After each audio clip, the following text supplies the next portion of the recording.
कृष्ण कृष्ण कृष्ण हरे हरे राम राम राम हरे।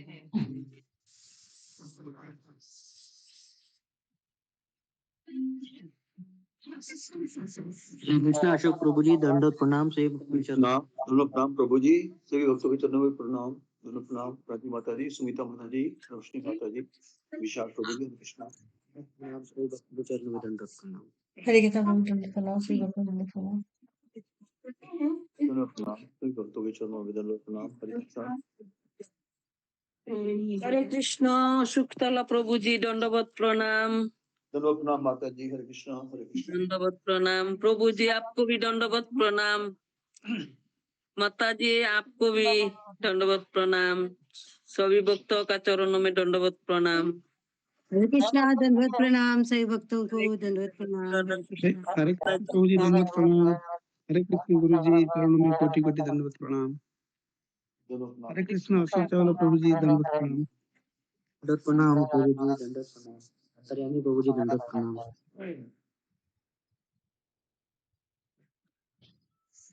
प्रणाम विशाल प्रभु जी दंडवत प्रणाम। हरे कृष्णा सभी भक्तों के चरणों में दंडवत प्रणाम। दंडवत प्रणाम माता जी। दोनों प्रणाम माता जी। हरे कृष्णा हरे कृष्ण पूजा माता जी दंडवत प्रणाम।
हरे कृष्णा सभी भक्तों को दंडवत प्रणाम। दंडवत प्रणाम प्रभु जी। दंडवत प्रणाम माता जी। माता जी जी माता जी, आरंभ कीजिए माता जी, गुरु वंदना कीजिए। जी। ओम अज्ञानतिमिरन्धस्य ज्ञानाञ्जनशलाकया चक्षुरुन्मीलितं येन तस्मै श्रीगुरुवे नमः। नमो विष्णुपादाय कृष्णपृष्ठाय भूतले श्रीमते भक्तिवेदान्त स्वामिनिति नामिने। नमस्ते सारस्वते देवी गौरवाणी प्रचारिणे निर्विशेष शून्यवादी पाश्चात्य देशतारिणे। जय श्री कृष्ण चैतन्य प्रभु नित्यानंद श्री अद्वैत गदाधर शिवासादि गौर भक्त वृंद। हरे कृष्णा कृष्ण कृष्ण हरे हरे, हरे राम राम राम हरे हरे। श्री गुरु चरण केवल भक्ति सदा, बंधु मोहि सावधान मति जहर प्रसादी हे भवतोरिया जाय। कृष्ण प्राप्ति हो जहाँ होय ते, कृष्ण प्राप्ति हो जहाँ होय ते, कृष्ण प्राप्ति हो जहाँ होय ते। गुरुमुख पद्म चित्त कोरियाए आरिना कोरि मने आशा। श्री गुरु चरणे रति ऐसे उत्तम गति, ये प्रसाद सर्व आशा, ये प्रसाद पूरे सर्व आशा। चक्षुदान ज्ञान दिलो जे जन्मे जन्मे प्रभु से दिव्य ज्ञान रीते प्रकाशित हो दिव्य ज्ञान रीते प्रकाशित हो प्रेम भक्ति जहाँ होते विद्या विनाश जाते वेदे गाय जहाँ चरित वेदे गाय जहाँ चरित श्री गुरु करुणा सिंधु मध्यम जनार्य बंधु लोकनाथ लोकेर जीवन लोकनाथ लोकेर जीवन हा हा प्रभु करो दया देहो मोरे पद छाया हा हा प्रभु करो दया देहो मोरे पद छाया ये विजय घोषक त्रिभुवन ये विजय घोषक त्रिभुवन श्रीला प्रभुपाद पतित पावन जय गुरुदेव लोइलो शरण प्रभुपदाय प्रभुपदाय प्रभुपदाय जय प्रभुपदाय जय जय प्रभुपाद प्रभुपाद प्रभुपाद जय जय प्रभुपाद जय जय गुरुदेव गुरुदेव गुरुदेव जय जय हरि हरि बोल हरि बोल हरि बोल गौर हरि गौर हरि बोल हरि बोल हरि बोल गौर हरि बोल हरे कृष्णा सभी भक्तों के चरणों में दंडवत प्रणाम हरि बोल माता दी बहुत सुंदर हरि बोल पूजा माता जी हरि बोल बहुत सुंदर धन्यवाद माता जी। मीनाक्षी माता जी आई हैं? हरे कृष्णा प्रभु जी दंडवत प्रणाम प्रभु जी 2 मिनट दीजिए मुझे जी कल के बारे में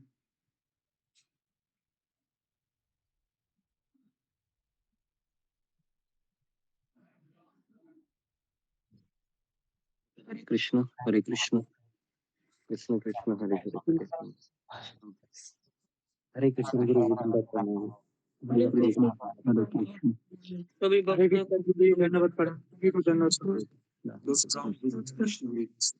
हरे कृष्ण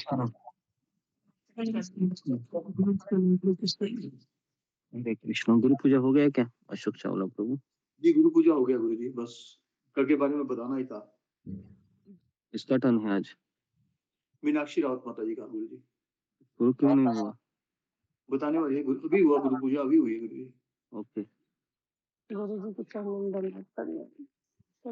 हरे कृष्ण गुरु जी दंडवत प्रणाम सभी भक्तों को हरे कृष्ण सभी भक्तों चरण दंडवत प्रणाम पिता नाम हरे कृष्ण गुरु जी कल गुरु जी हुआ था तो तात्पर्य से थोड़ा मैंने लिखने का कोशिश किया है तो कल सबसे पहले श्लोका नंबर 9 हुआ था जिसका अनुवाद मैंने लिखा है कि श्लोका 9 में कहते हैं भगवान श्री कृष्ण की भक्ति में सेवा करने से ही पूर्ण ज्ञान तथा विरक्ति दोनों ही आ जाती है भगवान की भक्ति में सेवा करने से लेकिन ऐसे कुछ लोग होते हैं जो सिर्फ अपनी इंद्रिय तृप्ति के लिए ही कार्य करते हैं और सोचते हैं कि केवल धर्म में किया गया कार्य सिर्फ अपनी इच्छाओं की पूर्ति के लिए ही है और यहाँ पे वैदिक साहित्य में भी वेदों में भी सारे धार्मिक कार्यों को करने का प्रलोभन भी भौतिक लाभ भी ही दिया गया है मतलब इंद्रिय तृप्ति के लिए ही दिया गया है जैसे वेदों में भौतिक इंद्रिय के लिए ही दिया गया है स्वर्ग के लिए ऐसे तो जिसके कारण अधिकांश लोग इसी के प्रति आकर्षित होते हैं तो यहाँ पे श्रीमद् भागवतम के अनुसार श्री शुद्ध गोस्वामी इसका इनकार करते हैं कि हमें केवल भौतिक लाभ के लिए ही नहीं कार्य करना चाहिए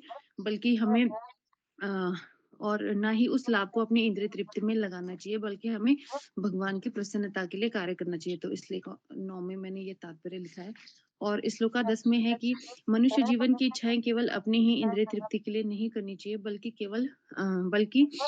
केवल स्वस्थ जीवन और आत्म संरक्षण के लिए करनी चाहिए क्योंकि मनुष्य जीवन तो अपने लक्ष्य परम सत्य को जानने यानी कि भगवान के बारे में जानने के लिए ही बना है तो इसके अलावा हमारा कोई दूसरा उद्देश्य भी नहीं होना चाहिए इस जिससे इंद्रिय तृप्ति की जाए, मतलब इंद्रिय तृप्ति करने की इत्यादि, मतलब इसलिए नहीं बना है कि इंद्रिय तृप्ति करे, सिर्फ हमारी यही ध्येय है कि हमें भगवान को जानना है और उनकी प्रेम भक्ति और उनकी सेवा करनी है।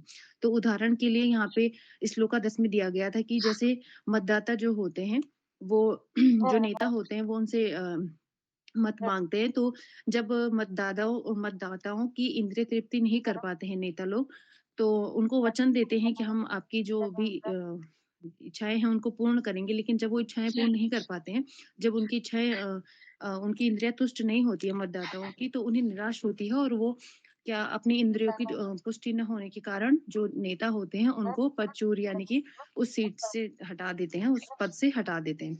उदाहरण 2 दिया था, मनुष्य को इंद्रिय तृप्ति ही नहीं करनी चाहिए, लेकिन जो शरीर है वो इंद्रियों से ही बना है, तो कुछ आवश्यक भी है कि हमें इंद्रिय तुष्टि करनी होती है। जैसे कि उदाहरण दिया गया है कि खाना खाना जैसे ज़रूरी है, लेकिन हमें भोग लगाकर ही खाना चाहिए, इस मतलब कुछ विधियों के हिसाब से। और दूसरा है कि जैसे स्त्री पुरुष का एकत्रित होना है, लेकिन केवल कृष्ण भावनामृत संतान उत्पत्ति के लिए ही उन्हें एकत्रित होना चाहिए। लेकिन जो व्यक्ति परम सत्य यानी भगवान की भक्ति में लगा होता है, वह अनावश्यक इंद्रिय तृप्ति में नहीं लगा होता है, क्योंकि वह कृष्ण भावनामृत कर्म को करने में ही इतना व्यस्त होता है कि उसे अपनी इंद्रिय तृप्ति करने का में वो नहीं लग पाता है। तो इसलिए परम लक्ष्य की खोज को ही अपना लक्ष्य बनाना चाहिए और भक्ति करना चाहिए। इससे ही मनुष्य सुखी होगा, क्योंकि वह भक्ति में लगा होगा तो इंद्रिय तृप्तियों में नहीं लगा होगा, इसलिए वो सुखी रह पाएगा। इस श्लोक 11 में कहते हैं कि श्री भगवान को जानने वाले अलग-अलग स्तर के हो सकते हैं, जैसे ज्ञान योगी, ध्यान योगी और भक्ति योगी। तो यहाँ पे गुरुजी ने बताया था कि ज्ञान योगी जो होते हैं वो भगवान को परमात्मा रूप में मानते हैं। ध्यान योगी जो होते हैं वो ब्रह्म ज्योति के रूप में भगवान की पूजा करते हैं, उनका ध्यान करते हैं, और भक्ति योगी जो होते हैं वो भगवान के साक्षात रूप को पूजते हैं।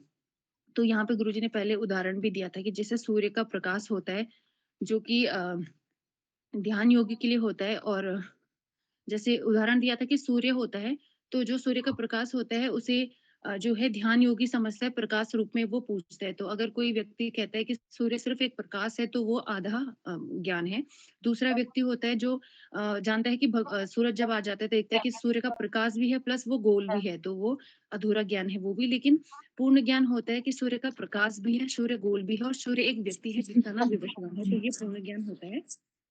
उसी प्रकार यह भौतिक जगत अपरा शक्ति से बना है, और जीव जो है अपरा शक्ति के संपर्क में रहने से ही, यानी कि इस भौतिक जगत के संपर्क में रहने से ही खुद को इसी से संबंधित समझता है और भूल जाता है कि वो भगवान का अंश है।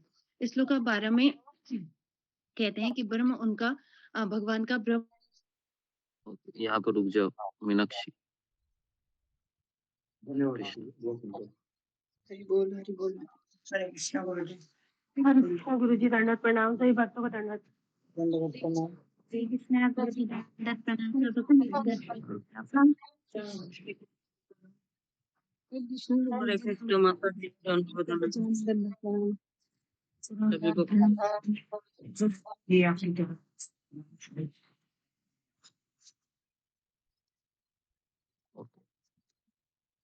ओम अज्ञानतिमिरन्धस्य ज्ञानाञ्जनशलाकया चक्षुरुन्मीलितं येन तस्मै श्रीगुरवे नमः।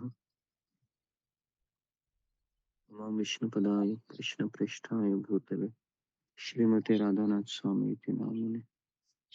नमो विष्णुपदाय कृष्णप्रेष्ठाय भूतले श्रीमते भक्तिवेदांत स्वामी इति नामिने। नमस्ते सरस्वती देवी गौरवाणी प्रचारिणे निर्विशेषण्यवादी पाश्चात्य देशतारिणे। कृष्ण करुणा सिंधु दीनबंधु जगत गोपेश गोपिका कांत राधा कांता नमस्ते। भक्त कांचन गौरांगी राधे वृंदावनेश्वरी वृषभानुसुते देवी प्रणमामि हरिप्रिय। वाञ्छाकल्पतरुभ्यश्च कृपा सिन्धुभ्येव च पतितानां पावनेभ्यो वैष्णवेभ्यो नमो नमः। श्री कृष्ण चैतन्य प्रभु नित्यानंद श्री अद्वैत गदाधर श्रीवासादि गौर भक्तवृंद। हरे कृष्ण कृष्ण कृष्ण हरे हरे राम राम राम हरे हरे। नारायणं नमस्कृत्यं नरं चैव नरोत्तमं देवीं सरस्वती व्यासं ततो जयमुदीरये।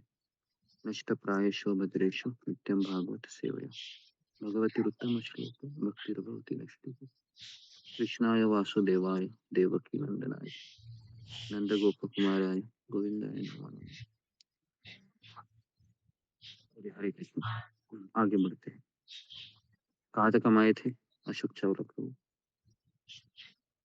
गुरु जी 8 नंबर श्लोक खत्म हो गया था, 9वां श्लोक करना है आज। अच्छा, 9वां श्लोक करना है। एक गुरु जी, एक अनाउंसमेंट की अगर आज्ञा हो तो। कीजिए अनाउंसमेंट कीजिए। जी महेंद्र सिंह माता जी का एक्सीडेंट हो गया है, उनके पैर और हाथों में फ्रैक्चर आया हुआ, तो हम उनके शीघ्र स्वास्थ्य के लिए भगवान श्री कृष्ण पूज्य गुरुदेव और सब भक्तों के चरणों में अनुरोध करते हैं कि उनके लिए उनकी प्रसन्नता के लिए प्रार्थना की जाए, तो वो भी ठीक होगी, भक्ति में होगी। जी गुरु जी, धन्यवाद। हरे कृष्ण। जी ओके। हम 3 बार हरे कृष्ण महामंत्र बोलते हैं मंजुपाल की माँ की। हरे कृष्णा हरे कृष्णा कृष्णा हरे हरे कृष्णा कृष्णा हरे कृष्णा कृष्णा कृष्ण कृष्णा कृष्ण हरे हरे हरे हरे हरे राम राम राम हरे हरे हरे हरे कृष्णा कृष्णा हरे हरे कृष्णा कृष्णा कृष्ण राम कृष्ण राम कृष्ण हरे हरे हरे कृष्णा हरे राम कृष्णा हरे कृष्ण राम कृष्ण हरे हरे हरे राम हरे हरे राम राम हरे हरे हरे कृष्ण हरे हरे कृष्ण हरे हरे राम हरे राम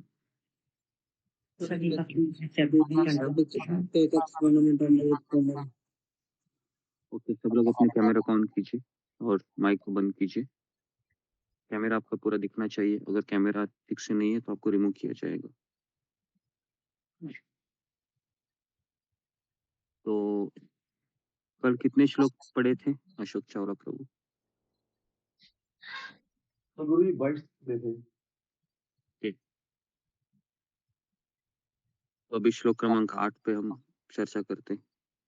8 हो गया था, 9 करना है गुरु जी, 9 नवा करना है, ठीक है, नवा करेंगे। तो अभी हमारे क्लासेस रेगुलर होंगे, है ना, टाइम पे शुरू होंगे और टाइम पे खत्म होंगे। हरे कृष्ण हरे कृष्ण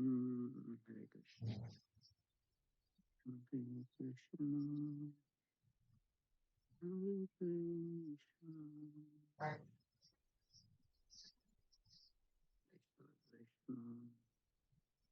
कृष्ण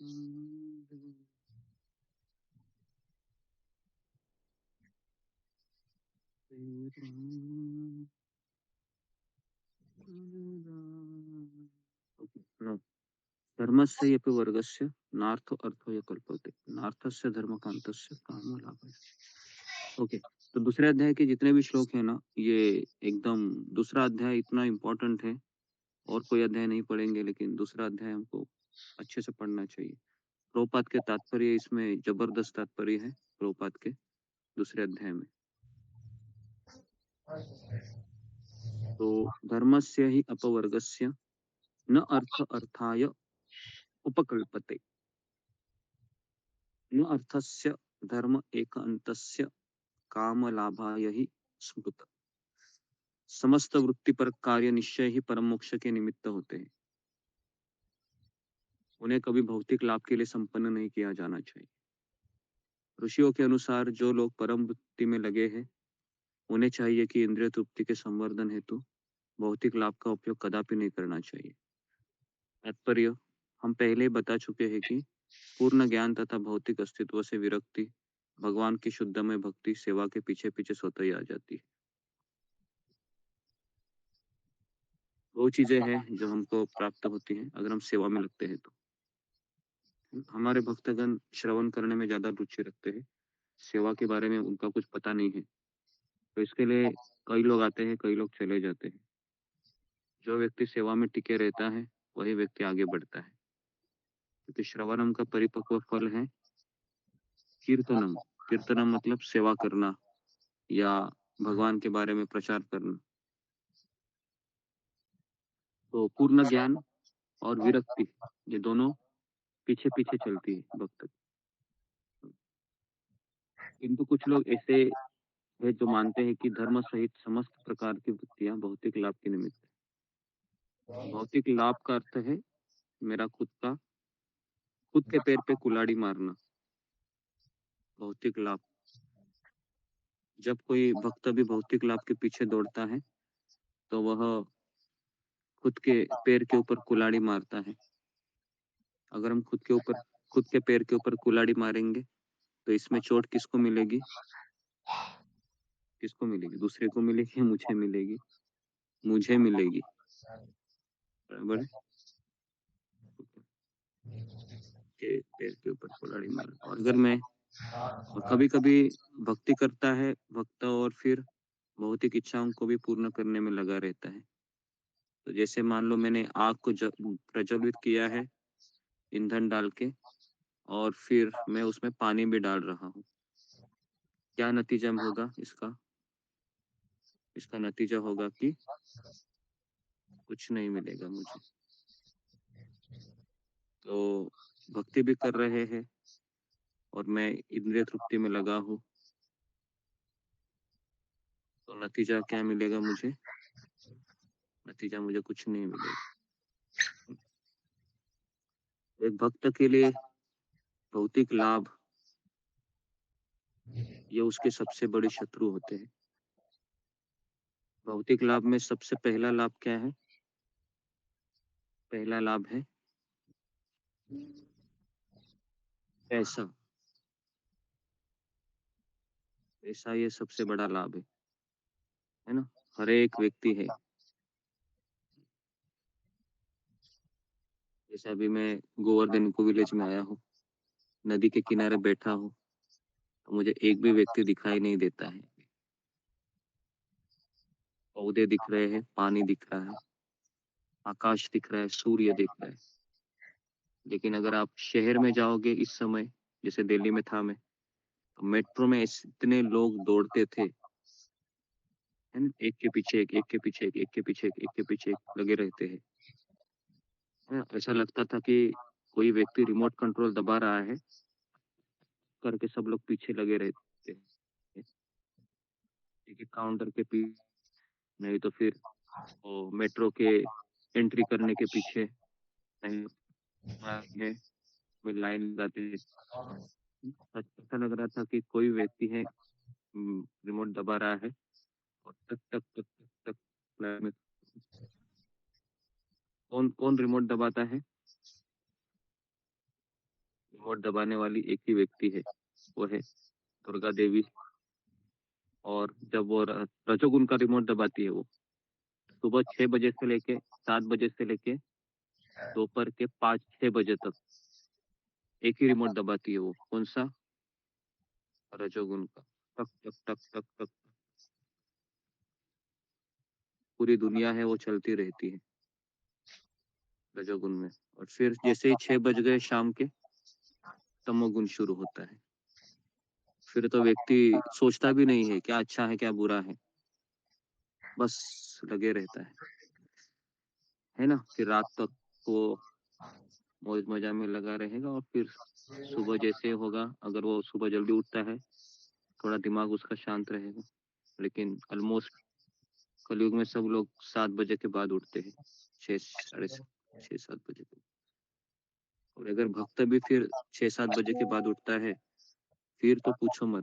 वो इस तरह से सोचता है कि अभी मैं माला करूँ, ऑफिस जाओ, घर के काम करूँ, क्या करूँ क्या करूँ क्या करूँ क्या करूँ क्या करूँ क्या करूँ। अक्सर वो माला छोड़ के सब कुछ करता है। तो भौतिक लाभ के लिए नहीं करना चाहिए। संसार के किसी भी भाग में किसी भी साधारण व्यक्ति को सामान्य प्रवृत्ति यही होती है कि धार्मिक या अन्य वृत्ति के बदले कोई ना कोई भौतिक लाभ प्राप्त हो, कोई ना कोई, है ना? अगर आप इंटरव्यू जाते हैं तो पहला सवाल आपका क्या होता है कि मुझे तनख्वाह कितनी मिलेगी, पहला सवाल होता है ना? फिर वो बोले कि है 10 लाख रुपए, है ना? तो आप सोचते हैं कि अच्छा पैकेज है, क्या करना होगा?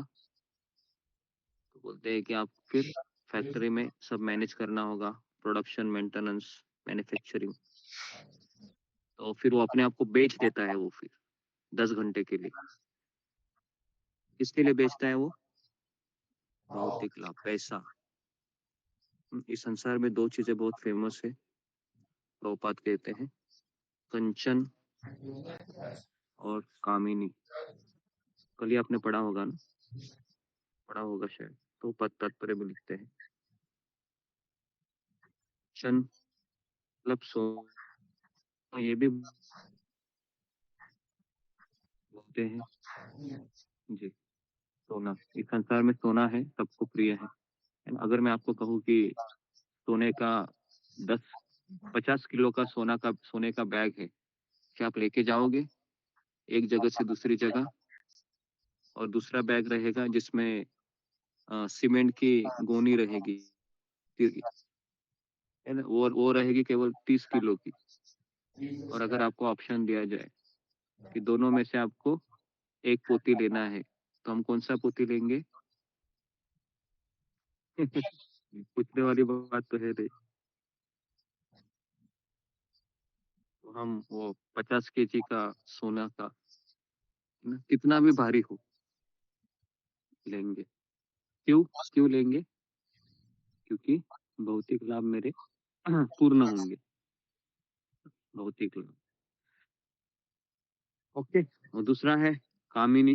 जैसे आप सबको पता है, इस संसार में, शहर में जितनी भी रोड बन रहे हैं, जितने भी फैक्ट्रियां चल रही है, जितने भी मोटर गाड़ियों का प्रोडक्शन हो रहा है ना, जितने भी जहाज चल रहे हैं पानी में, सारा चीज चकाचक जो हो रहा है ना सिटी में, इसका मेन कारण एक ही है। इसका मेन कारण है स्त्री पुरुष आकर्षण। इसके बदौलत ही सब कुछ चल रहा है। अगर बंद किया जाए, है ना, अगर ब्रह्मदेव ने 3 गुणों का प्रभाव है उसको, जैसे ब्रह्मा जी ने, आपको पता होगा कि हम जब दूसरा स्कंद पढ़ रहे थे, तो ब्रह्मा जी ने 4 चीजों की निर्मित की थी, आपको याद है? अंध तमिश्रम, ऐसा हमने सुना था, याद है आपको या पता नहीं भूल गए? कि मैं शरीर हूँ, इसको भूल जाते हैं वो, है ना, अज्ञान की निर्मित करते हैं। किसी को याद है वो? फिंगर को रेज कीजिए, किसी को याद है? कि वो अज्ञान की निर्मित करते हैं, 4 अज्ञान। किसी को याद नहीं है? ठीक है, तो लिखवा के देना ही अच्छा रहता है, एटलीस्ट आप याद रखेंगे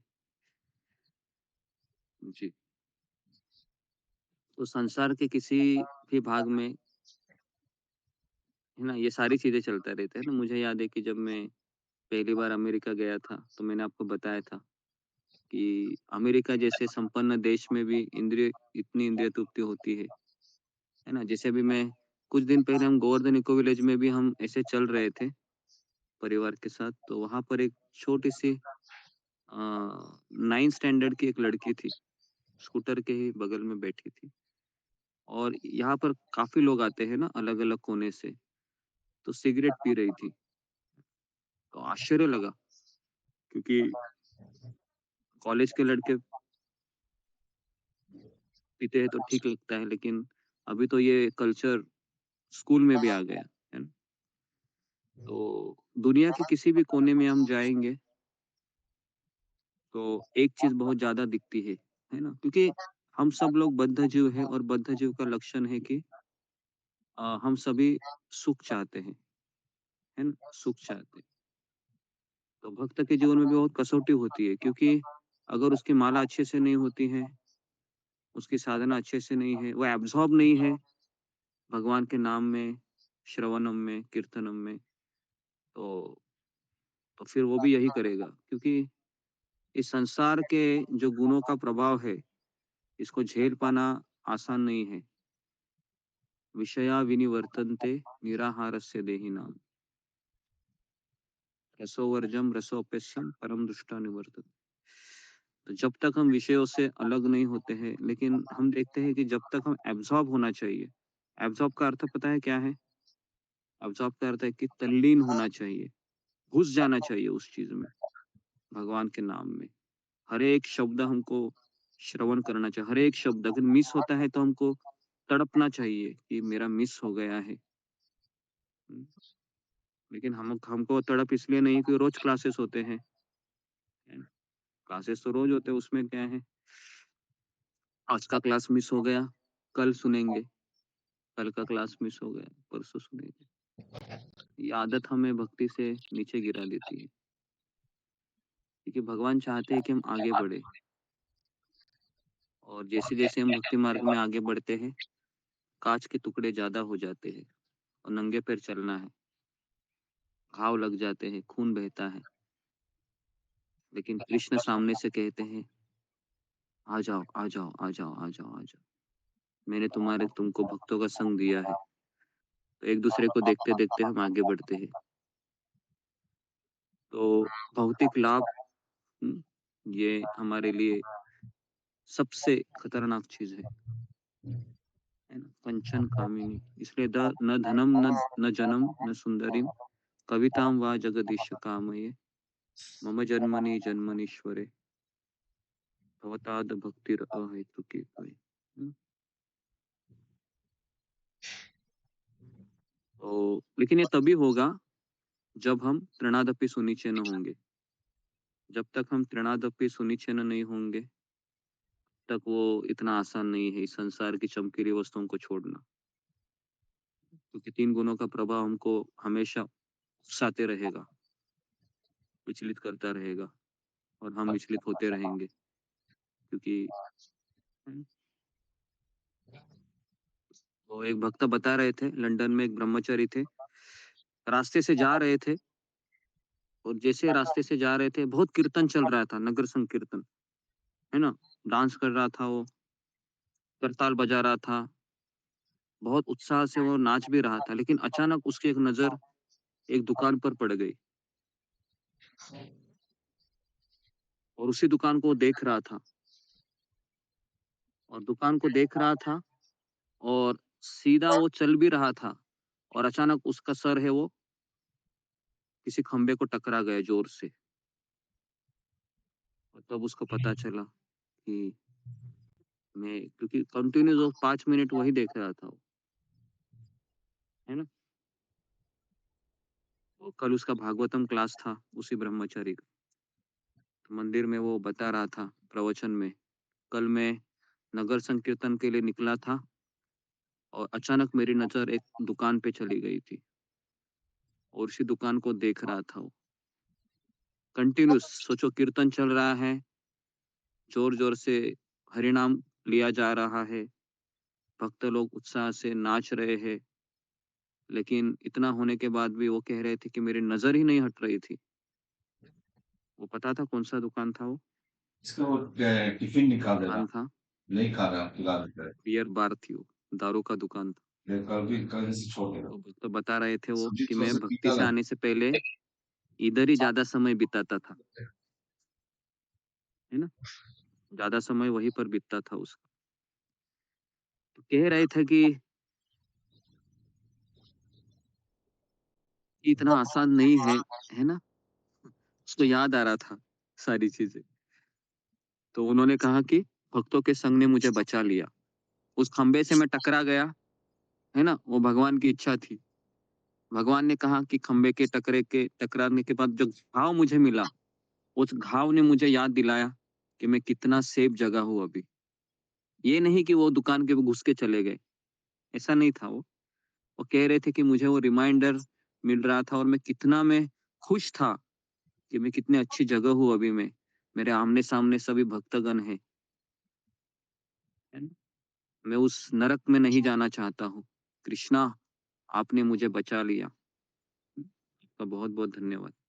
हम सब लोग उसी बैकग्राउंड से हैं। ये ब्रह्मचारी है, ये हम ही है, ऐसा मत सोचिए कि मैं कोई अलग हूँ, है ना? हम कोई अलग नहीं है। जैसे हमारी माला कम हो गई, पहला अटैक उधर ही होगा जहां पर हम ज्यादा समय बिताते थे। तो जो व्यक्ति माया से डरता है, प्रभुपाद हमेशा कहते थे कि मेरे भक्तों में एक प्रॉब्लम है, मेरे भक्त माया से डरते नहीं है, मेरे शिष्य है, माया से डरते नहीं है। ये हमारा सबसे बड़ा प्रॉब्लम है। लिखिए इसको, जो जो चीजें बता रहा हूँ ना, लिखते रहिए। मैं अभी क्वेश्चन आंसर तो नहीं हो रहा है, क्योंकि लेकिन मैं बहुत सारी चीजें बता रहा हूँ आपको।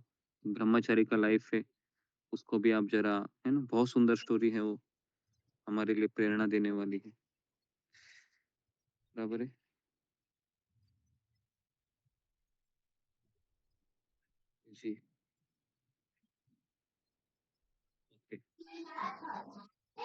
हम सब वही उधर ही है, ऐसा नहीं है।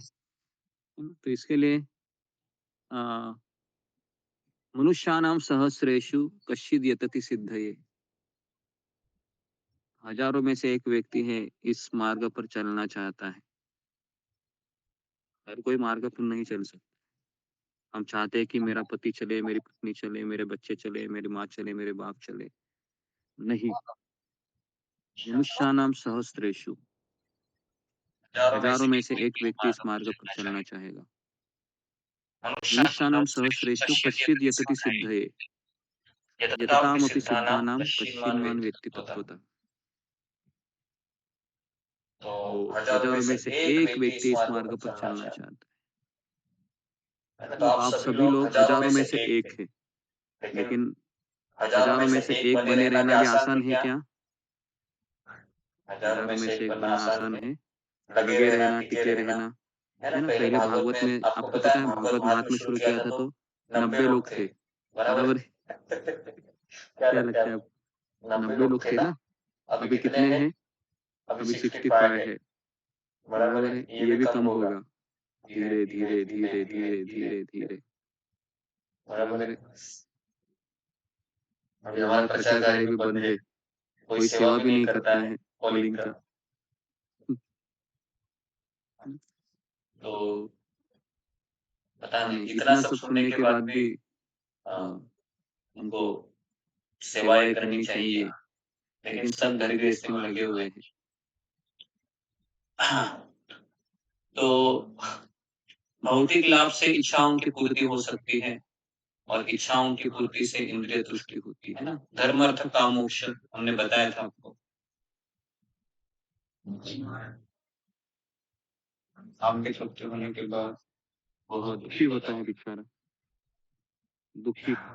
दुख ही संसार का ऐसा चीज है जो हमें दो जगह पर छोड़ देता है। नंबर 1, एक तो व्यक्ति है दुनिया से चला जाने का कोशिश करता है, दूसरा है वो सोचता है कि यहाँ पर मुझे मार्ग बदलना है, मार्ग बदलना है, मुझे इस परिवार से बहुत दुख मिल रहा है, मुझे कहीं ना कहीं मुझे मेरा मन लगाना है। परिवार में है, देखिए परिवार में जिन्होंने अपना मन लगाया है उसको केवल दुखी मिला है अभी तक, है ना?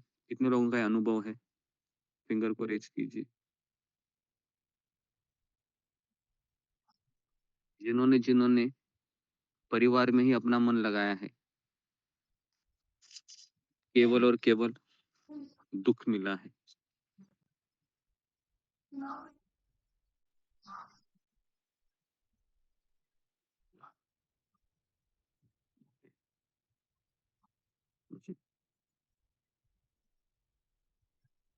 हम जब परिवार में से मन हटा देते हैं तो सबसे पहला अटैक परिवार वालों का ही होता है हमारे ऊपर।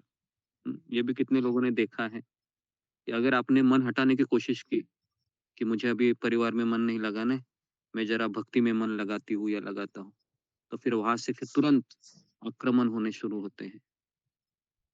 कहते हैं कि ये नहीं होगा, मेरे घर में ये नहीं चलेगा, भक्ति करना है तो दूसरे के घर में जाके करो, या फिर मेरे चौखट को पार कीजिए, इस तरीके से बोला जाता है ना।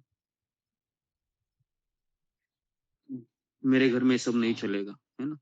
जब बहुत सारी चीजें होती है भक्ति मार्ग में, है ना। इसलिए भक्ति में आना बहुत आसान है, भक्ति से जाना भी बहुत आसान है। भक्ति में टिके रहना बहुत मुश्किल है, और भक्ति में उत्साह के साथ टिके रहना ये और भी मुश्किल है। ओके जी, लिखिए इस चीजों को। नंबर 1, भक्ति में आना आसान है।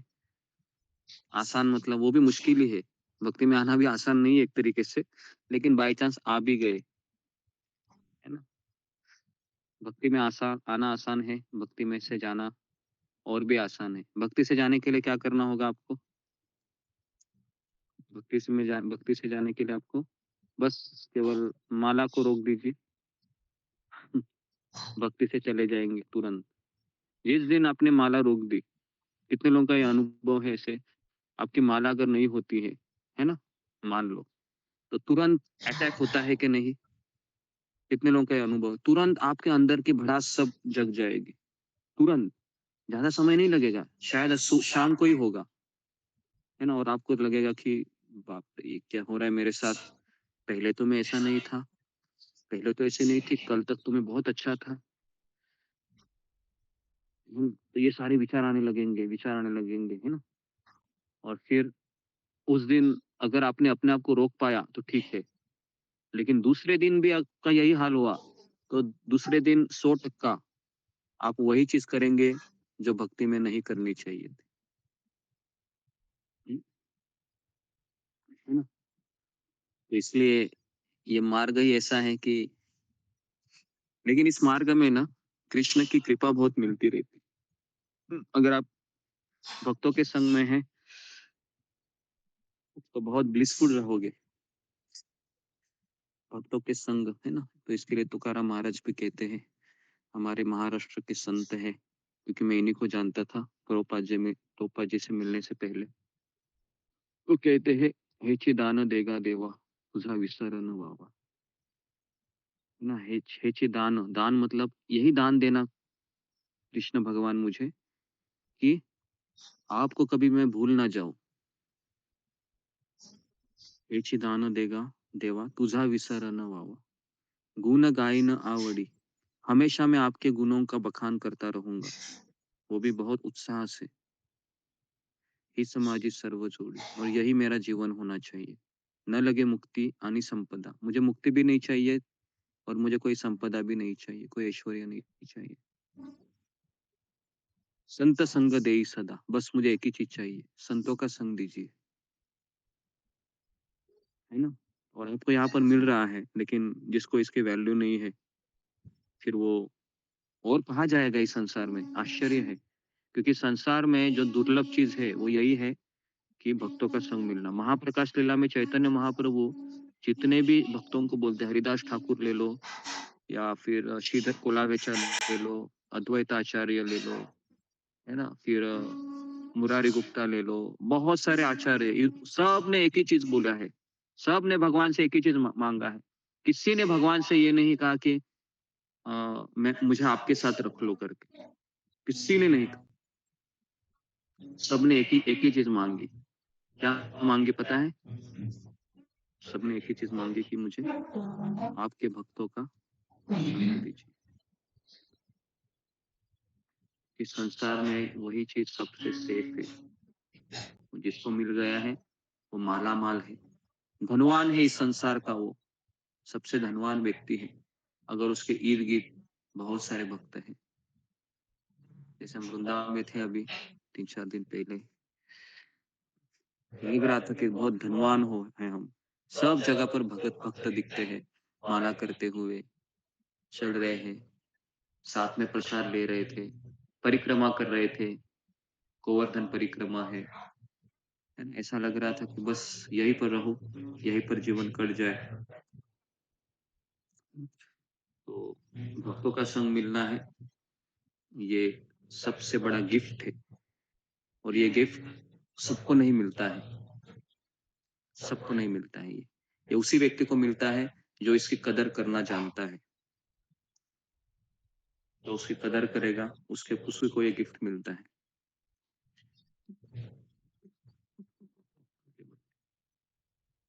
तो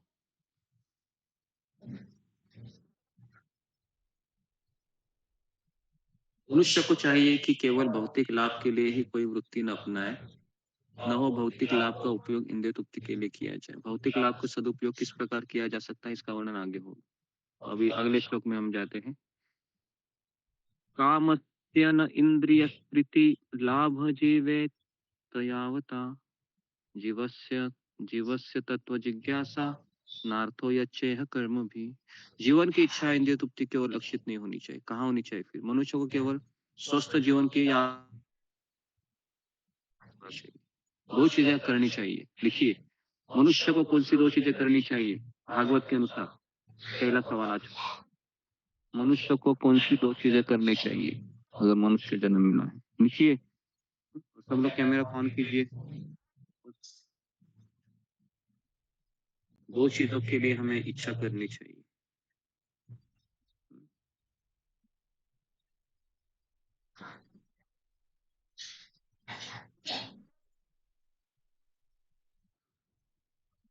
जी,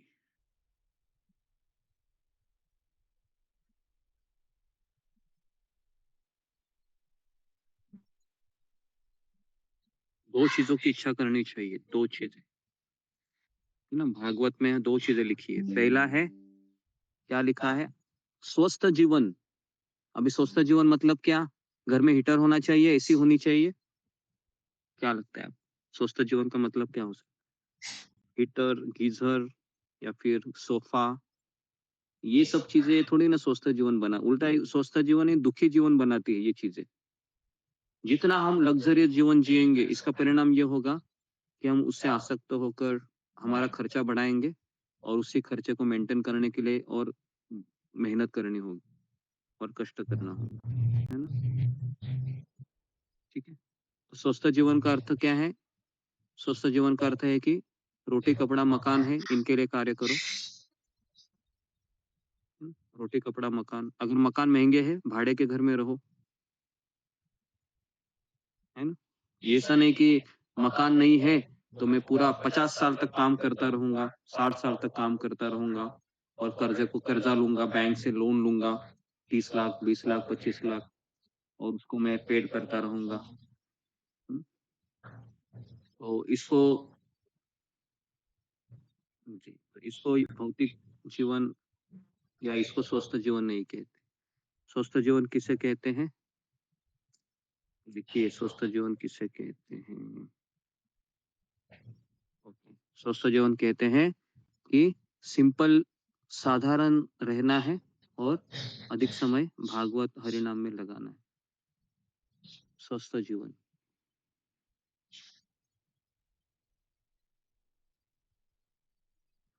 इसलिए खास करके आज के लोग हैं ना, मकान के लिए बहुत पैसा लगाते हैं। आजकल के कलयुग में जो शादीशुदा जो पति है या पिताजी है, जो भी कह सकते हैं, उसका उसका सबसे बड़ा जो मेहनत है वो ना मकान में जाता है। और इसके लिए वो भक्त अगर है तो वो भक्ति भी नहीं कर पाता है, क्योंकि क्या भक्ति करेगा वो? माला करने बैठेगा तो सबसे पहला ख्याल क्या आएगा उसके मन में? कि मुझे बैंक का लोन चुकता करना है। तो सर के ऊपर वो टेंशन घूमता रहेगा जिंदगी भर। बेचारे को मनुष्य जीवन मिला है लेकिन लोन पे उसका पूरा जा रहा है। और किसको दिखाना है कि मेरे पास खुद का घर है? दुनिया को दिखाना है कि हाँ मेरे पास 1 BHK फ्लैट है। क्या करना है उसको अगर भक्ति नहीं करेंगे? तो इसके लिए ये सब चीजें अगर अच्छे से मार्गदर्शन नहीं होता है ना, तो फिर वह बस मकान लेने के चक्कर में अपना पूरा मनुष्य जीवन बर्बाद कर देता है। तो इससे अच्छा है कि भाड़े के घर में रहो, किसको दिखाना नहीं हमें, है ना। हाँ भाई, हम भाड़े के घर में रहते हैं लेकिन भक्ति करते हैं, तो भक्ति को इम्पोर्टेंस देना चाहिए, ना कि मकान को। मकान महंगे हैं तो क्या करें? अभी तो मकान इसलिए महंगे बना के रखे हैं सब जगह पर।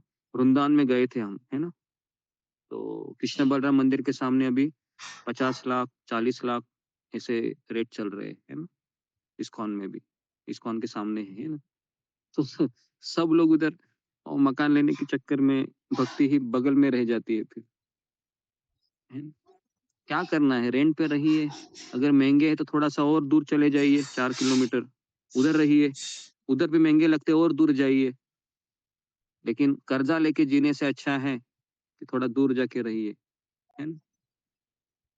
तो इसीलिए ना ये गाइडेंस बहुत जरूरी होता है इन चीजों को समझने के लिए। तो मेरा तो क्लियर है, कभी भी लोन लेके अपना काम मत करो, कोई भी चीज, है ना। और दुनिया को दिखाना क्या है? लोग दुनिया को दिखाने के लिए लोन लेते हैं। मेरा पड़ोसी को मैं दिखाऊंगा, रिश्तेदारों को देखो, पत्नी भी पीछे लगती है, अरे देखो उनका 1 BHK फ्लैट है, अपना क्या है? तो उसको भी लगता है कि चलो भाई लेना चाहिए, और इसके चक्कर में उसका पूरा जिंदगी है बर्बाद हो जाता है। आज अधिकांश लोग हैं सिटी में, पता है क्यों काम कर रहे हैं? एक ही कारण है। क्या कारण है अशोक चावला प्रभु? कारण क्या है? सब लोगों ने मकान लेके रखे, है ना। सब ने मकान लेके रखे, 30 लाख 40 लाख 50 लाख। है ना, बेचारा वो काम करते रहता है, फिर सबसे पहला उठेगा वो, तो क्या उसको याद आएगा? मकान का कर्जा है, मकान का कर्जा है, चलो जाना पड़ेगा मुझे, जॉब करूंगा तो मकान, तो ये सब क्या है? मैं इसलिए मैं बोल रहा हूँ क्योंकि ये भौतिक लाभ है ना, भौतिक लाभ हमारा खत्म हो जाता। ठीक है, अगला श्लोक पढ़िए अशोक चावला प्रभु। जी गुरुजी। जीवन की इच्छाएं इंद्रिय तृप्ति की ओर लक्षित नहीं होनी चाहिए। मनुष्य को केवल स्वस्थ जीवन की या आत्म संरक्षण की कामना करनी चाहिए, क्योंकि मानव को परम सत्य के विषय में जिज्ञासा करने के लिए बना है। मनुष्य के कर्मों का इसके अपने अन्य कोई लक्ष्य नहीं होना चाहिए। पूर्ण रूप से भौतिक सभ्यता बिना तरीके से इंद्रिय तृप्ति की इच्छा पूर्ति की दिशा में अग्रसर है। ऐसी सभ्यता में जीवन के सभी क्षेत्रों में इंद्रिय तृप्ति ही परम लक्ष्य होता है। चाहे राजनीति हो, समाज सेवा, परोपकार, परिहितवाद या की धर्म, यहाँ तक कि मोक्ष में भी वह इंद्रिय तृप्ति की इच्छा की बढ़ती जा रही है। राजनीतिक क्षेत्र में लोगों के नेता अपनी अपनी इंद्रिय तृप्ति के लिए परस्पर झगड़ते हैं। मतदाता भी नेताओं को तभी मानते हैं जब वे उनकी इंद्रिय तृप्ति कराने का वचन देते हैं।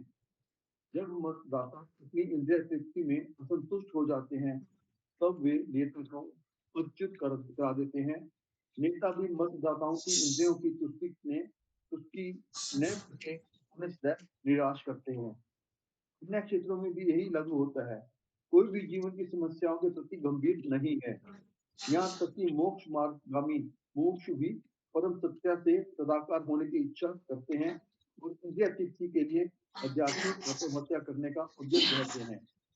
किंतु श्रीमद् भागवतम का कथन है, मनुष्य को इंद्रिय तृप्ति के लिए नहीं जीना चाहिए। इंद्रियों की तुष्टि आत्म संरक्षण हेतु करनी चाहिए, इंद्रिय तृप्ति के लिए नहीं, क्योंकि शरीर इंद्रियों से बना है। इन इंद्रियों को तुष्टि की आवश्यकता होती है। ऐसी इंद्रियों की कुछ विधि विधान बनाए गए हैं, किंतु इंद्रियां नियंत्रित भोग के लिए नहीं है। उदाहरण, विवाह यानी स्त्री तथा पुरुष का मिलन संतानोत्पत्ति के लिए आवश्यक है, किंतु यह इंद्रिय भोग के लिए नहीं होता। स्वेच्छा से निरोध के अभाव में परिवार नियोजन के लिए प्रचार करना पड़ता है, किंतु मूर्ख लोग यह नहीं जानते कि परम सत्य की खोज में लगते ही स्वतः परिवार नियोजन हो जाता है। परम सत्य का अन्वेषण करने वाले कभी भी अनावश्यक इंद्रिय तृप्ति के प्रति आकर्षित नहीं होते, क्योंकि परम सत्य की खोज के कार्य में वे पूर्ण रूप से व्यस्त रहते हैं। अतः जीवन के प्रत्येक क्षेत्र में परम सत्य की खोज को परम लक्ष्य बनाना चाहिए। इससे मनुष्य सुखी होगा, क्योंकि वह तरह तरह की इंद्रिय तृप्ति में कम लिप्त होगा। और वह परम सत्य क्या है, इसकी व्याख्या आगे की गई है। जी गुरु जी, धन्यवाद। हरे कृष्ण। जी, अनुवाद पढ़ो वापस एक बार। पूर्ण रूप से मोहग्रस्त बौद्धिक सभ्यता गलत इंद्रिय तृप्ति की इच्छा पूर्ति की दिशा में अग्रसर है। ऐसी सभ्यता में जीवन के सभी क्षेत्रों में इंद्रिय तृप्ति ही परम लक्ष्य होता है। चाहे राजनीति हो, कि समाज सेवा, परोपकार, परहितवाद या कि धर्म, यहाँ तक कि मोक्ष में भी वह इंद्रिय तृप्ति की इच्छा की प्रधानता बढ़ती जा रही है। राजनीतिक क्षेत्र में लोगों के नेता नहीं हो गया, मैं अनुवाद पढ़ने को कहा आपको, क्या पढ़ रहे हैं? फिर जीवन की इच्छाएं इंद्रिय तृप्ति की ओर लक्षित नहीं होनी चाहिए। मनुष्य को केवल स्वस्थ जीवन की या आत्म संरक्षण की कामना। वो हो गया था ना, अगला श्लोक नेक्स्ट पढ़ो गुरु जी। ये 11वां श्लोक पढ़ क्या रहे, मुझे समझ में नहीं आ रहा है। मैंने आपको अगला श्लोक कहा, आप वही पढ़ रहे हैं या पढ़ के हो गया था? परम सत्य को जानने वाले विद्वान अध्यात्मवादी यानी कि तत्वविद इस अद्वैत तत्व को ब्रह्म, परमात्मा या श्री भगवान नाम के नाम से कहते हैं। एक मिनट आप वेट कीजिए।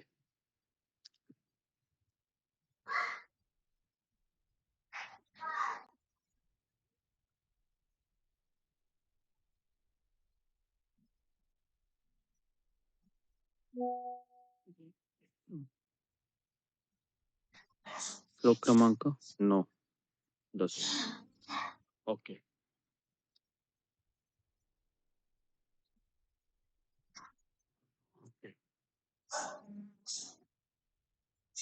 कामस्य नहीं, मनुष्य को केवल स्वस्थ जीवन आत्म संरक्षण की कामना, मानव तो परम सत्य के विषय में जिज्ञासा. ओके, तो मानव जन्म ये जिज्ञासा के लिए हुआ है. जिज्ञासा का अर्थ है अथा तो ब्रह्म जिज्ञासा, मतलब जिज्ञासा का अर्थ क्या है कि ये जानने की इच्छा करना कि मैं इस संसार में क्यों आया हूँ, क्यों मुझे सुख नहीं मिल रहा है इस संसार में.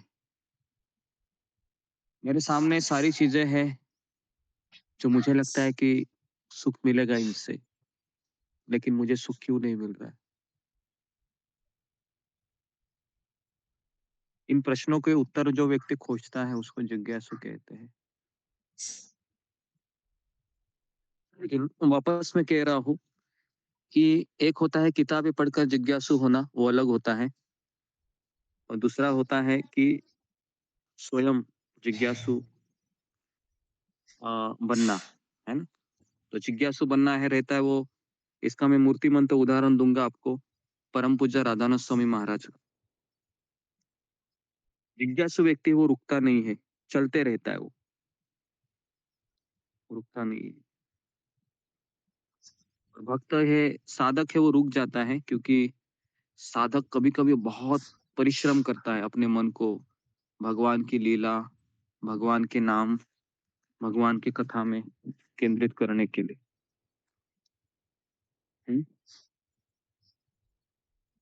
बहुत संघर्ष करता है बेचारा, और कभी कभी संघर्ष करते करते करते करते करते करते करते करते थक जाता है वो सोचता है कि अब मैं क्या करूं, थक गया हूँ.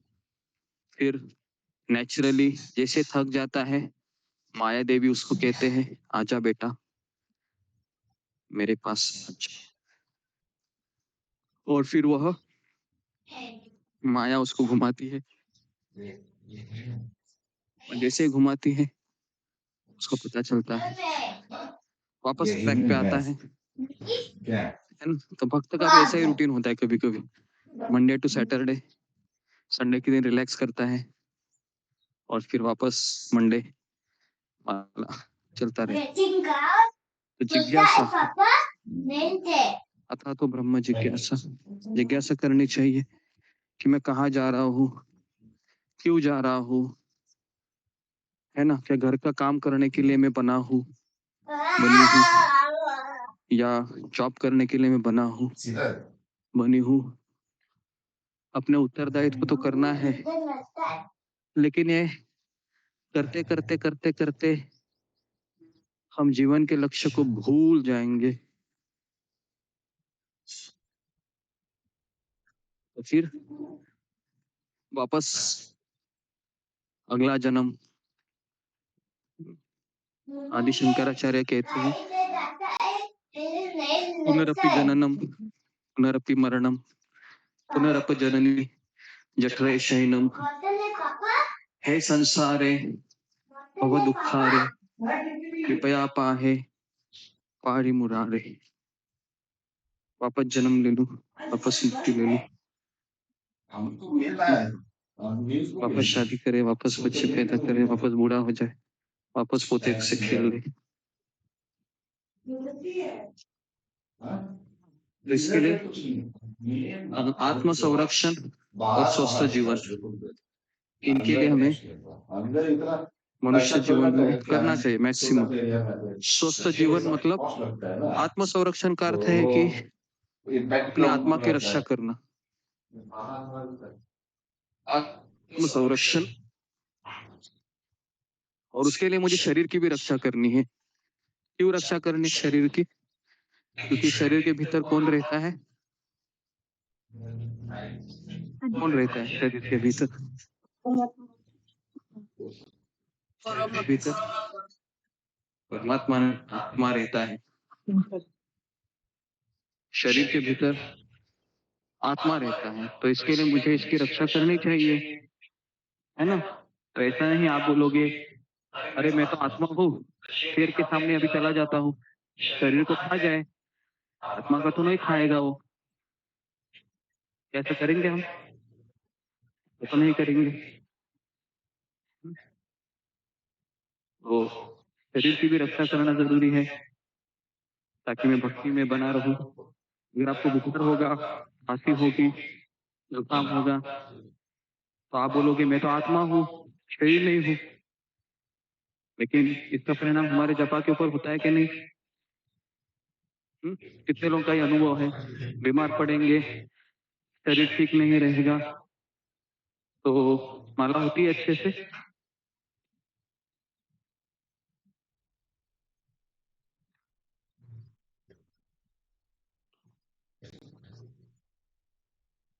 माला नहीं होती ना अच्छे से।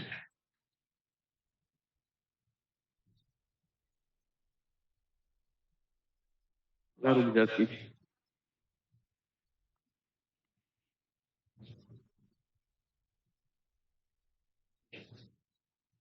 आत्मरक्षा, स्वस्थ जीवन। और स्वस्थ जीवन मतलब अच्छा खाना मिले, खाना भी अच्छा मिलना चाहिए जिससे मेरा शरीर अच्छा सा बना रहे, जो भी विटामिन है, प्रोटीन है।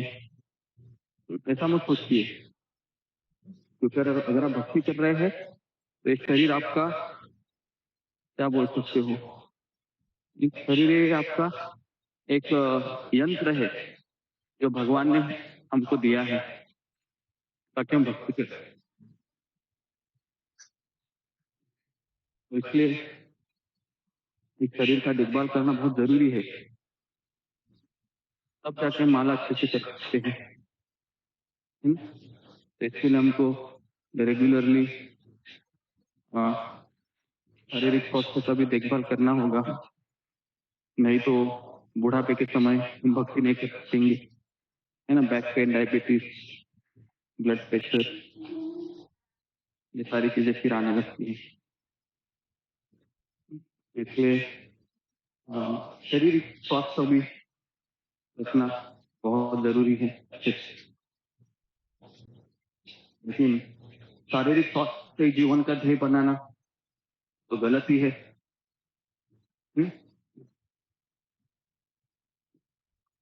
तो शारीरिक स्वास्थ्य अच्छे से होना चाहिए ताकि मैं भक्ति करूं, लेकिन शारीरिक स्वास्थ्य में जीवन का मेरा ध्येय नहीं होना चाहिए। कई लोग हैं प्राणायाम करते हैं ताकि शारीरिक स्वास्थ्य ठीक बना रहे, भक्त लोग भी करते हैं, लेकिन दोनों में फर्क है। भक्त लोग इसलिए करते हैं ताकि वो और भक्ति करे, और बाकी के लोग इसलिए करते हैं ताकि वो भौतिक लाभ के लिए जिए।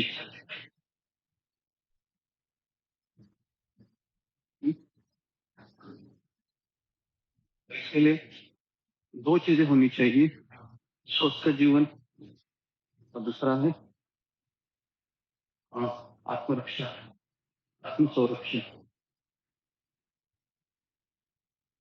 तो और बाकी का समय वो कहाँ बिताता है, वो बाकी का समय फिर वो कहाँ बिताएगा, टीवी देखने में नहीं, बाकी का समय फिर वो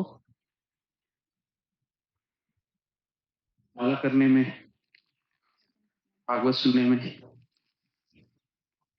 इसमें बिताएगा। अगर इसमें नहीं बिताएगा फिर वो कहाँ बिताता है, फिर वह सेवा में लगाता है अपने मन को। अगर उसको श्रवण कीर्तन अच्छा नहीं लगता है या उसमें मन कम लगता है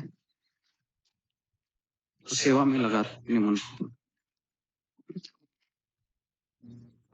सेवा करते करते थक गया भक्त, फिर वो सोचता है कि मैं अभी थोड़ा सा आराम कर लूं, आराम करता है, आराम करने के बाद वापस फ्रेश होता है, वापस सेवा कीर्तन श्रवण इसमें अपने मन को लगाता है।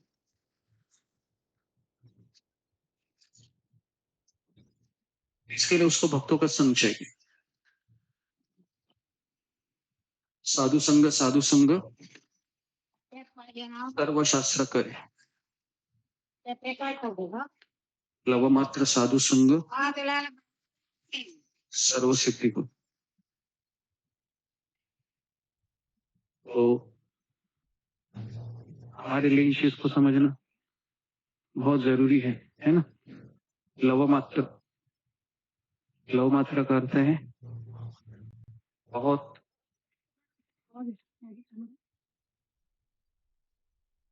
लव मात्र साधु संग सर्व सिद्धि।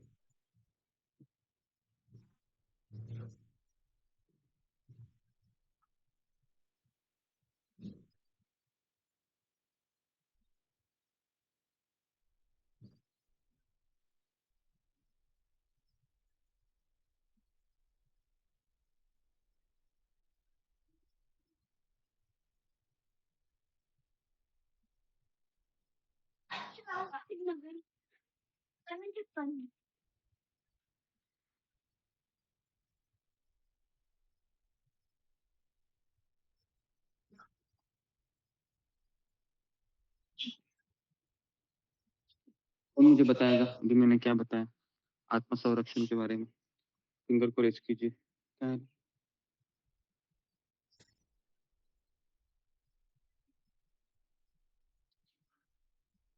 जी क्या बताया अभी आत्म संरक्षण के बारे में।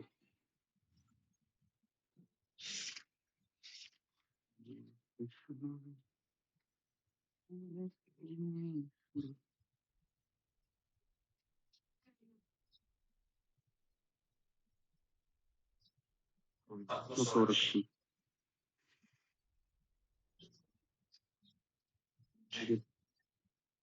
वृषालित हरे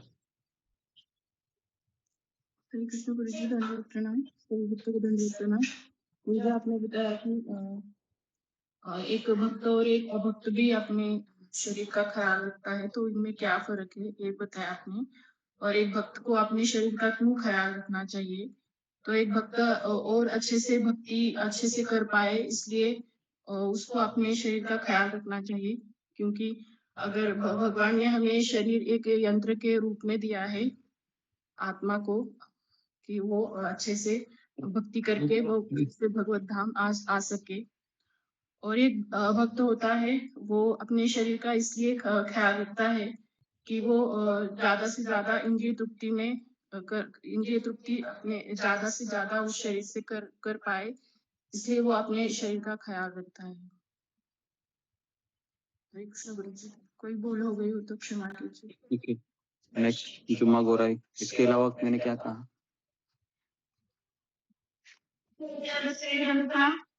गुरु जी, आत्म संरक्षण के अपने जो मतलब है उन्हें बताया कि अपनी आत्मा की रक्षा करना। जैसे हमारे शरीर के भीतर हम शरीर के भीतर ही रहते हैं। अगर हम शरीर को अच्छे से नहीं रहेंगे तो हमारा माला रुक जाएंगे। तो धीरे धीरे हम भक्ति में शिथिल पड़ेंगे। तो इसके लिए हमें शरीर की रक्षा करना है। लेकिन जैसे दूसरी माता जी ने कहा वही था। लेकिन हमें अपने शरीर को ठीक रखना है, ध्येय नहीं बनाना है। हमारा ध्येय इसलिए बनाना है कि हमें भक्ति अच्छे से करना है, तो इसके लिए शरीर को ठीक रखना है। जैसे योगा करते हैं, एक भक्त भी करते हैं, अभक्त भी करते हैं। लेकिन जो भक्त लोग योगा इसलिए करते हैं कि आखिरी समय तक हमारे शरीर को टिका रखना है, जैसे भक्ति कर पाए। और एक अभक्त करते हैं कि जिससे अपना शरीर स्वस्थ रहे, जैसे हम भौतिक कार्यकलाप में लगे रहे। गुरु जी, जी गुरु जी, ऐसे नहीं गुरु जी क्षमा करिए। हरे कृष्ण।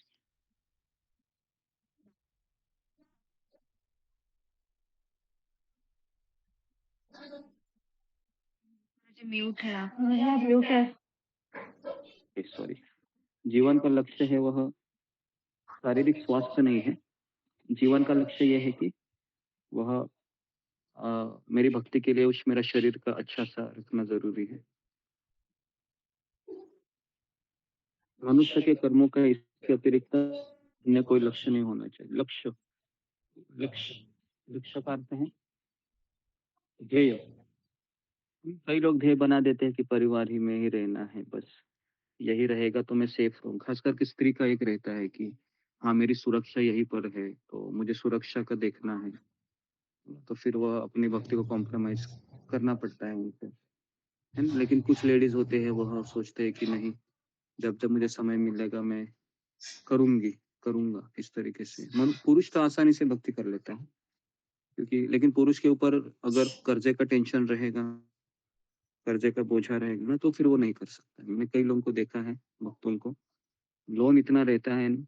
एक बार मैंने गलती किया था, 20 लाख का लोन लिया था, तो उस समय फिर मेरा भी माल अच्छे से नहीं हो पा रहा था, और इसके लिए मैं जहाज के बहुत सारे चक्कर काटने लगे मुझे, क्योंकि वो कर्जे का बोझा होता था। लेकिन ये फिर उसके बाद फिर मैंने किसी भक्त का गाइडेंस ले लिया, अनुरुद्धान प्रभु करके हैं।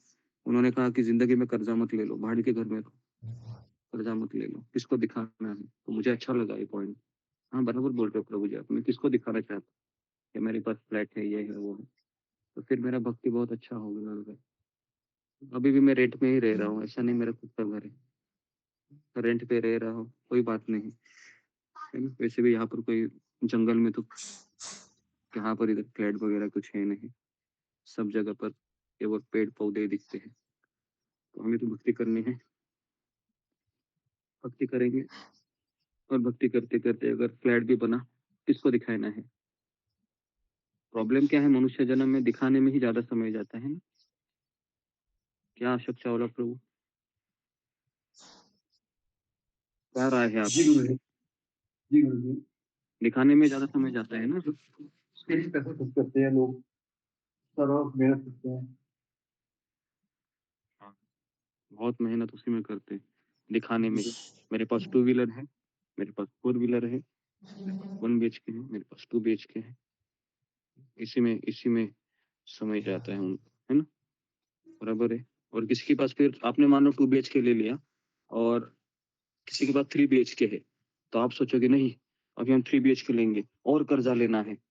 तो फिर वो जॉइंट लोन भी मिलता है आजकल, पता है आपको? जॉइंट लोन मतलब उसी लोन को टॉप अप कर दो, है ना? तो ये लोन का चक्कर बहुत खतरनाक है ना? क्रेडिट कार्ड ले लो, पता है क्रेडिट कार्ड कैसे आया? क्रेडिट कार्ड का अर्थ पता है क्या है? मतलब जेब में पैसा नहीं है, खर्चा करो, क्रेडिट कार्ड, खर्चा करो खर्चा करो खर्चा करो खर्चा करो खर्चा करो खर्चा करो, है ना, बाद में दे देना। तो इस तरीके से ये क्रेडिट कार्ड का जमाना आ गया अभी। तो सबसे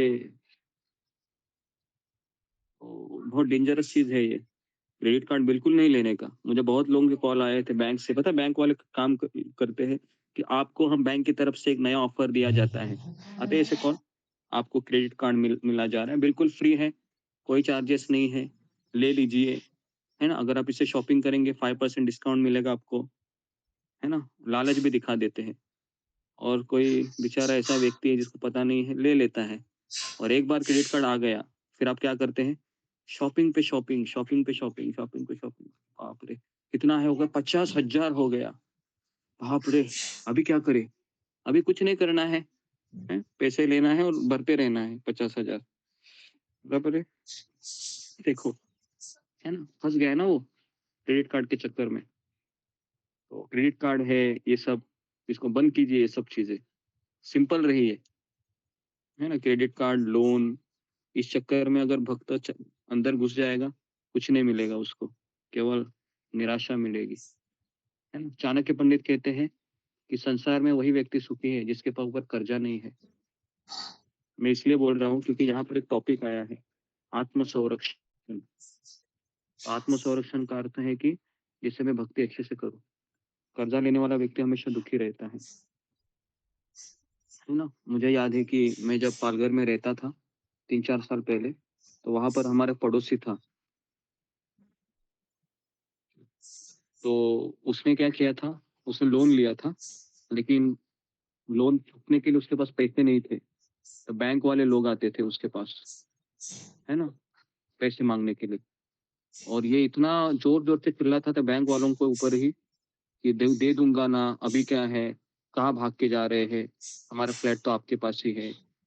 मैं सोच रहा था कि ये तो कर्जा लिया और ऊपर से कैसे बात करता है ये बैंक वालों से भी, है ना।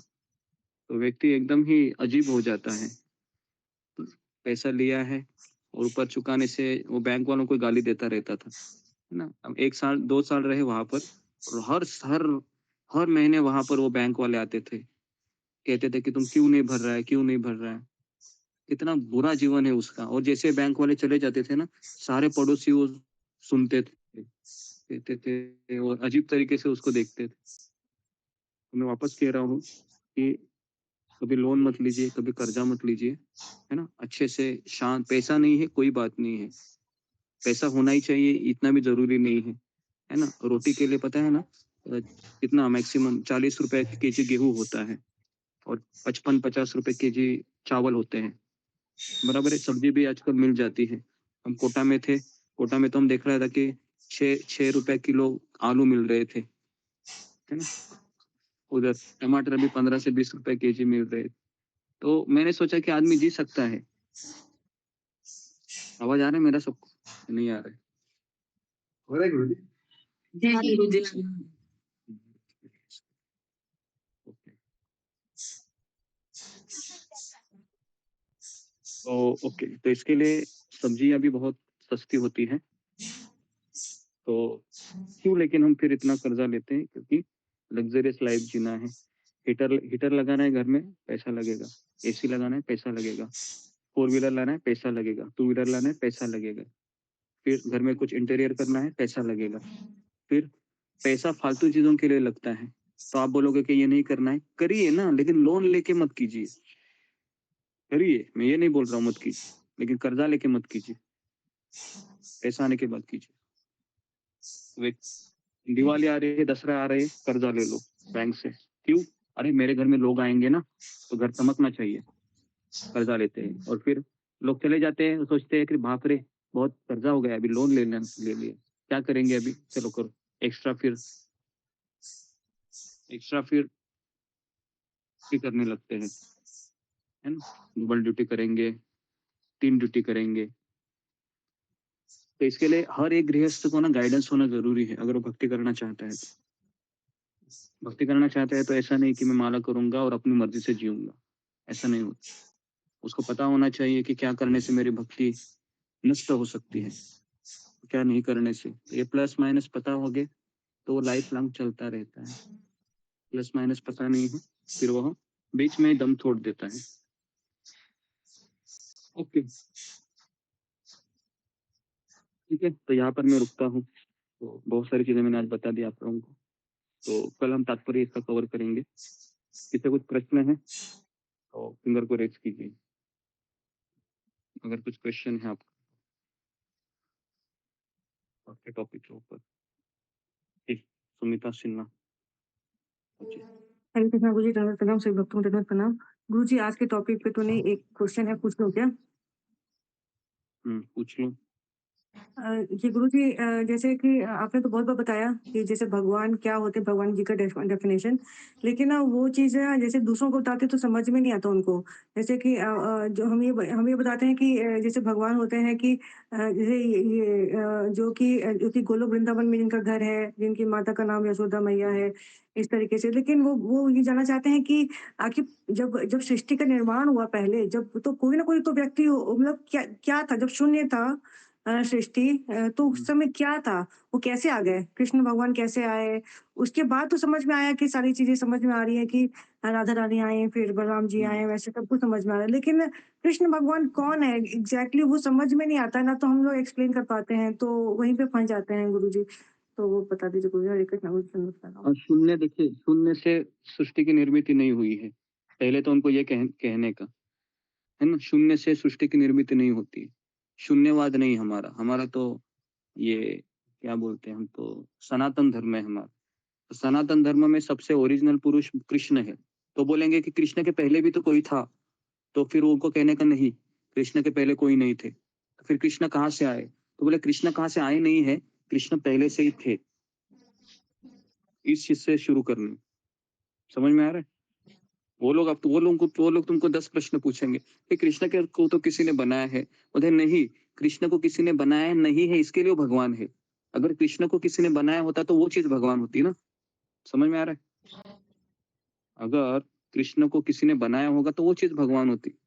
लेकिन शास्त्र में लिखा है कि कृष्ण भगवान है तो कृष्ण ओरिजिनल है, उनके पीछे कोई नहीं है जो इच्छित नहीं। फिर कहने के क्योंकि वो अपने इस चीज को वो नहीं समझ सकता है तो फिर उसको बता के फायदा नहीं है, क्योंकि शून्यवाद है ना, शून्यवाद मतलब शून्य से सब निर्माण हुआ है, तो सृष्टि शून्य से नहीं निर्माण हुई। शून्य उनको फिर कहने का आपको पहले स्वीकार करना पड़ेगा कि कृष्ण से सृष्टि आई है, क्या आप स्वीकार करते हो? ये पहला उनको सवाल पूछने का। बोलते नहीं, फिर आगे चल के फायदा नहीं है। फिर कहने का ठीक है, जब उनका सुकृतों का भर जाएगा ना, अज्ञात सुकृतियां, फिर वो शायद समझेंगे। तो ये मत समझो कि हर एक व्यक्ति कन्विंस होगा, हर एक व्यक्ति को कन्विंस नहीं कर सकते हैं। जी गुरुजी, तो फिर वो जो बुद्धिमान आत्मा है, तो गुरुजी जो आत्मा है वो फिर किधर से है? वो भी बोला जाता है कि उसका कभी अंत नहीं होता, कभी वो उत्पत्ति नहीं होता आत्मा। जैसे हम लोग जो है, हम लोग भी पहले ही से ही थे और अभी भी हैं और आगे भी रहेंगे। तो इसका क्या मतलब है गुरुजी? हम लोग पहले से कैसे थे जब कृष्ण हम लोग वो समझ में आए गुरुजी। हरे कृष्ण। तो कृपा करने की जरूरत है। आवाज नहीं आ रही है। कहते हैं हाँ जी, आवाज कट रही है आपकी। आवाज कट रही है।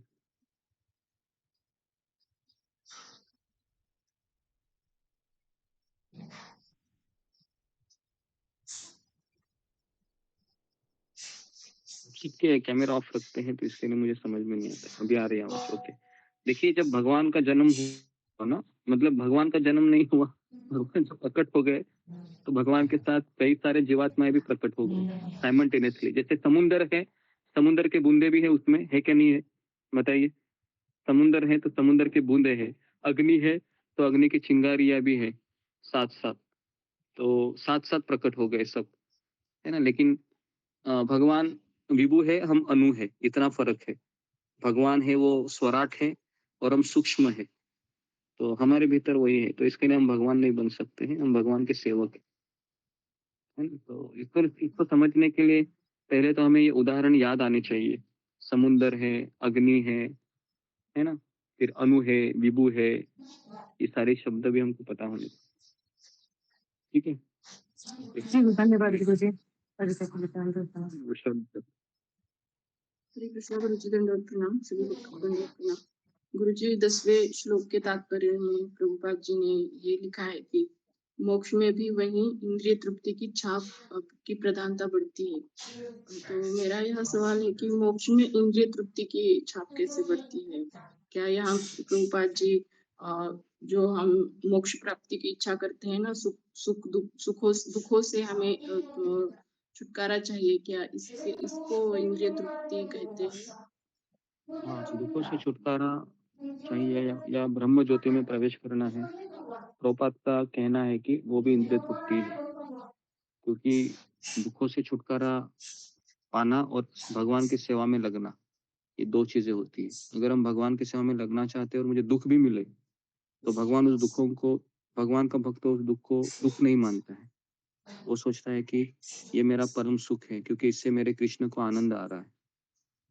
लेकिन जो मोक्षकामी होते हैं वो सोचते हैं कि मुझे सेवा भी नहीं चाहिए, मुझे इंसान नहीं चाहिए, मुझे कोई रिलेशन नहीं चाहिए, मुझे बस अकेला रहने दो। तो फिर वो मोक्ष की तरफ भागता है, ब्रह्म ज्योति में विलीन होता है। इसके लिए वो ब्रह्म ज्योति में विलीन होने की इच्छा रखता है। तो इसके लिए प्रभुपाद जी मोक्षकामी को भी इंद्रिय तृप्ति का ही आधार बोलते हैं। मोक्षकामी का अर्थ है जो ब्रह्म ज्योति में विलीन होना।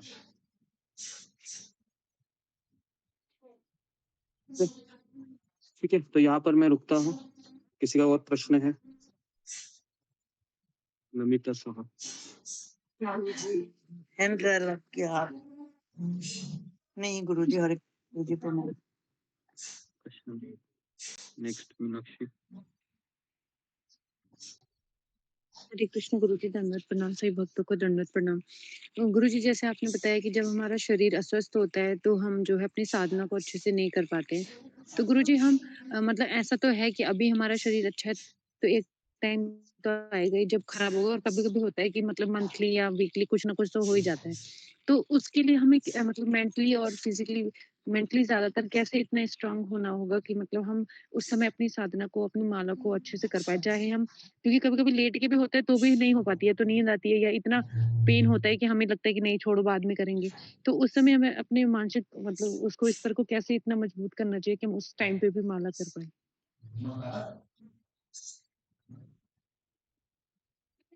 बीमार होते हैं, हम लेट के भी माला करने चाहते हैं, तो हमें उन उन चीजों को याद करना चाहिए जो हम भक्ति में हमको बहुत आनंद मिला था, है ना? तो हम उस समय को याद करेंगे ताकि मैं अपने आप को मोटिवेट करूँ।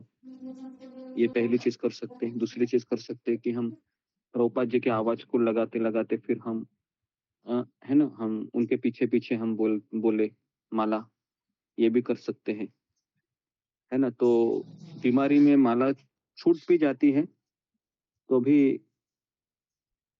कृष्ण एडजस्ट कर लेते हैं, लेकिन जब हम स्वस्थ हो जाते हैं ना, तब फिर हम उसको पूर्ण करना चाहिए।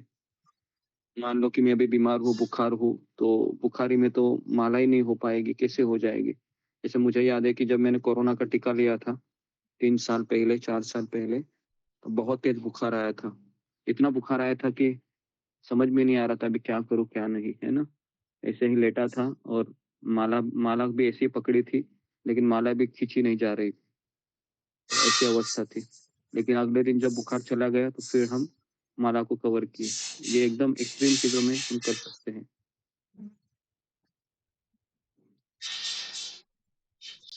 ठीक है? जी, जी। ठीक है।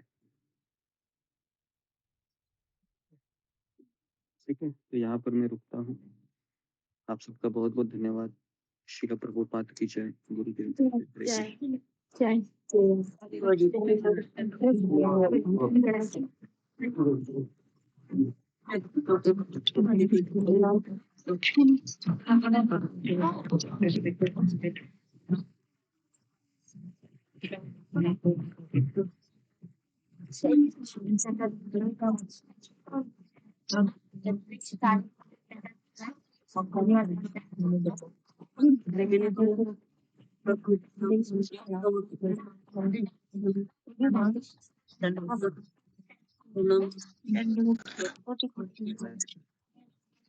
प्रभु जी के चरणों में दंडवत प्रणाम। सभी प्रभु जी के चरणों में, माता जी के चरणों